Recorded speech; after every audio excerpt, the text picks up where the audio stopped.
Bismillahirrahmanirrahim. Jamaah sekalian yang dimuliakan Allah Subhanahu wa taala, saya mengajak semua untuk menjaga cinta dan jujur kita dalam hati karena Allah Subhanahu wa taala.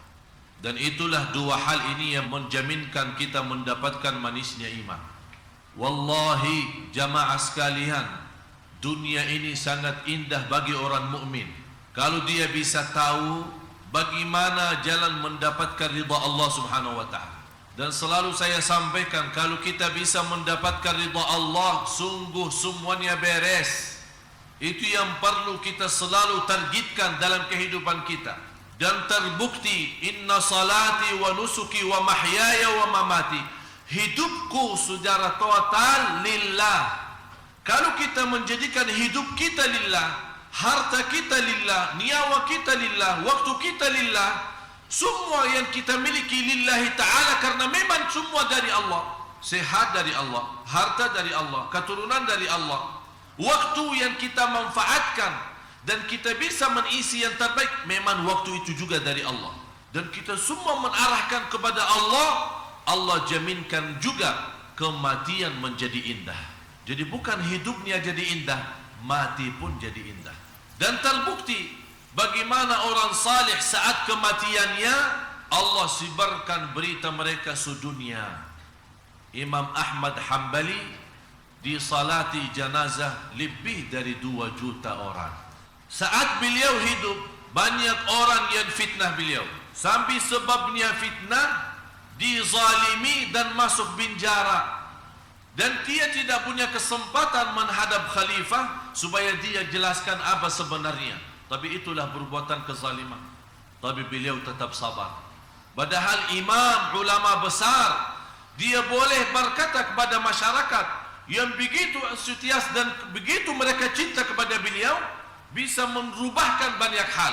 Tapi tetap mereka memilih kesabaran, mengajak masyarakat untuk berfitnah lagi atau membuat hal-hal yang tidak diharapkan. Apa yang terjadi? Didatangi oleh orang-orang yang benci sama dia, yang menjadi musuhnya. Kata beliau, kalau memang kamu orang ikhlas dan saleh, kenapa bisa dizalimi dan masuk penjara? Apa jawaban beliau? Kata beliau, tanda Allah terima bukan sekarang, nanti kamu lihat saat kematiannya.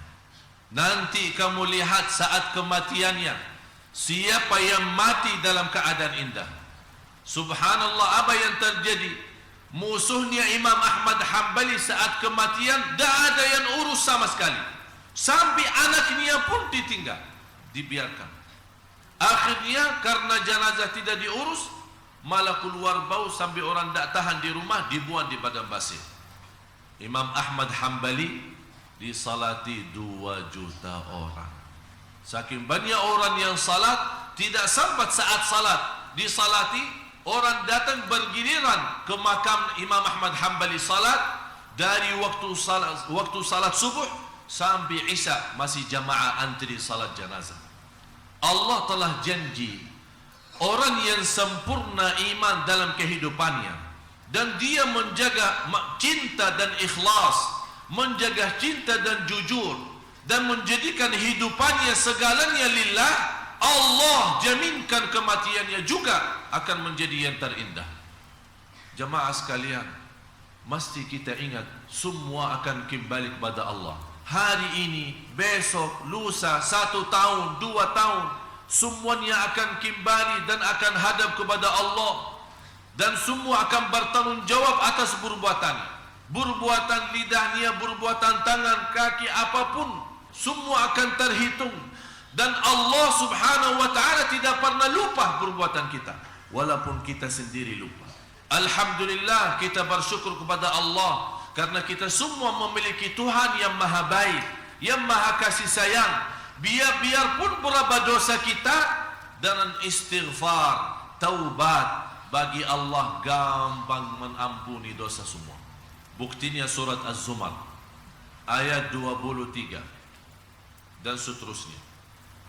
Qul ya ibadiyalladzina asrafu ala anfusihim la taqnatu min rahmatillah Ulama menjelaskan ini termasuk salah satu ayat yang memberikan harapan kepada setiap orang yang sudah melalui batas dosa dan maksiat.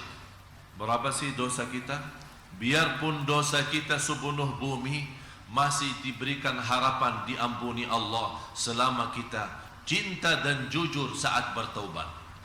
Kalau kita tidak sadar sendiri, jangan sampai Allah kirimkan ujian yang mensadarkan kita. Tapi habis itu kita menghadapi kematian dalam keadaan buruk.